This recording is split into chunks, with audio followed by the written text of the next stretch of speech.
Exploring local cultures is an integral part of travelling, and today we're going to explore Irish culture. But not from my point of view, it's going to be from the point of view of my lovely Russian girlfriend, who has some interesting perspectives on how we do things here.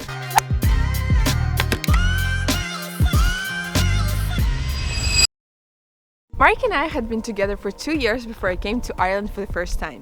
And to be honest, I didn't think I would notice such a big difference in cultures because I'm from the European part of Russia, I've been to Europe before, and Ireland is in Europe. But it all started even before we came to Ireland. So before we were about to board our plane from Istanbul to Dublin, I asked Mark to send me the address, just in case the immigration officer asked where I'm staying in Ireland. So Mark sent me the address and I'm looking at it and there is no street name, no house number, and I'm like, Mark, it's not the correct address. What is the street name? Don't have one. What is the house number? Don't have that either. So eventually, when the immigration officer did ask for the address, I showed him the address and said, well, there is no street name, no house number. He just laughed at me and gave me my stamp. Interestingly, up until a few years ago, we didn't even have postcodes in this country, and it was just kind of up to the postman to know where everybody lived, which now in hindsight seems a bit outdated. So luckily we're in the 21st century and we have postcodes here now. Still no street names or house numbers, but we might get there someday. Mark is from a very rural part of Ireland and things work a wee bit different here. So one of the days we went for a walk with Jackson. Do you want to go for a walk?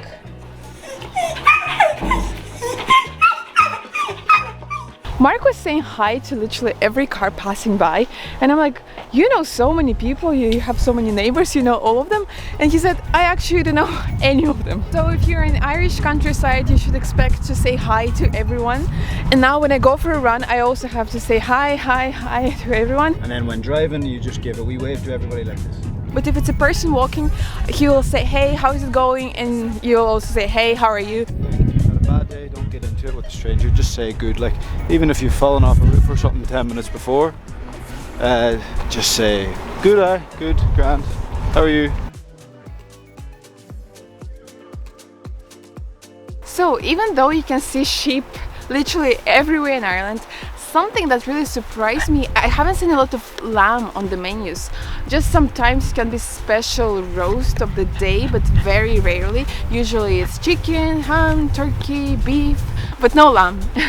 I might not have seen a lot of lamb meat on the menu, but one thing I've seen a lot since I came to this beautiful country is, of course, spuds or potatoes.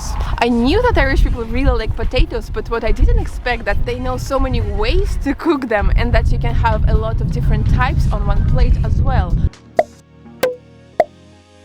Mashed potato, chips, boiled potatoes, cheesy potatoes, garlic potatoes, roasted potatoes, and so on and so on. So now let's talk about something that everyone associates with Ireland, and that is alcohol. Drinking in rounds is quite popular in a lot of Western countries, but it was quite new for me, and I find it's very cute how everybody has to remember what you're drinking so they can buy the next round.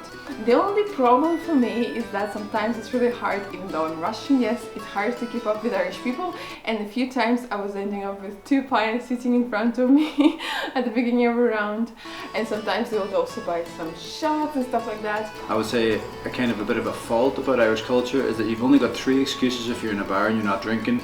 You're either sick, you're driving, or you're pregnant. If you're none of those, you have to get yourself a pint or you'll be peer pressured into drinking. When Irish people have a few drinks, they become even more sarcastic than usual. If you have Irish friends, you already know this, but if not, you really need to understand this. Irish people are very, very sarcastic and they will make fun of you all the time. And sometimes you can think it's very offensive. And even if they make fun of you all the time, it just means they like you. Well, that's what Mark tells me anyway. I have no idea what she is talking about. I am not sarcastic and I would never make fun of Asya like that.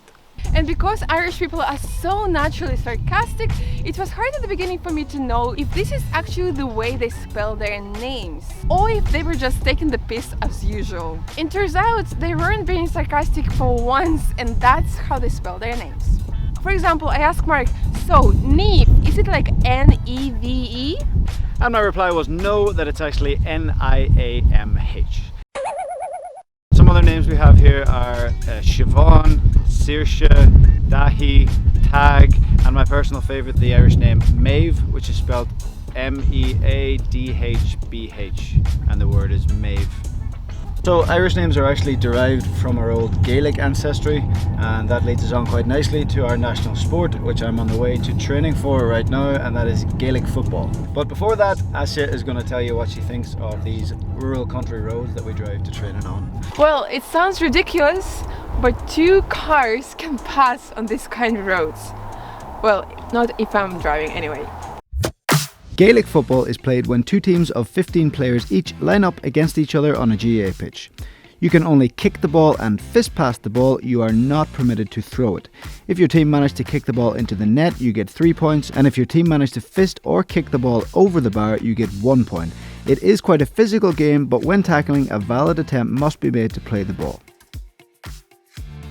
Mark mentioned before that Gaelic football is a traditional Irish sport, but there is also hurling that is played under GAA organization, but it's mostly played in the south of the country, and we are on the north of Donegal. Every country has its own traditions, games and sports, and I had heard about Gaelic football even before I met Mark, but I haven't imagined that it's so integral to the Irish culture. So behind me, this is the Gaelic football pitch, and Mark here is playing with 15-20 of his friends on a normal Tuesday evening.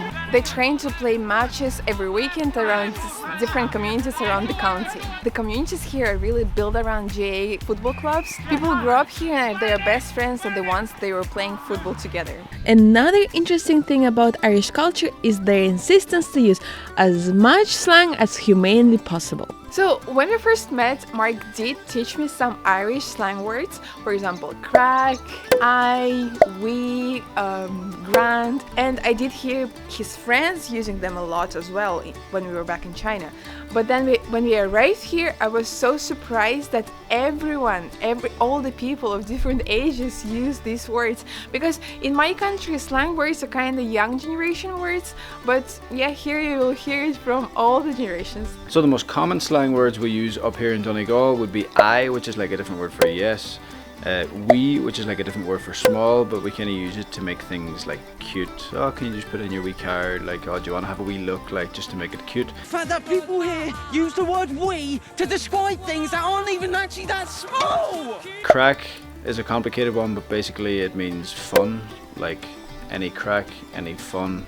No crack, no fun. Oh, this is good crack, this is good fun, that kind of thing.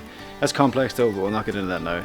And the other one was grand that Asya mentioned. Grand just pretty much means okay, but again, it kind of depends on which tone you use with it. If someone asks you how's your dinner and you go, it's grand, it's not very good. But if how's the weather and you go, it's grand out, then that's actually a good thing. So it really depends on the pitch in which you say things, which doesn't help at all. So that is it. We hope you enjoyed our wee video and had a bit of crack watching it. Asya, did you enjoy making it? Aye, it was grand. Perfect. In our next video, we are going to County Mayo and we're really excited, so don't forget to subscribe to the channel, and if you enjoyed this video, don't forget to leave a like, and meanwhile, if you come to Ireland, we are sure you're going to have something to remember just like us.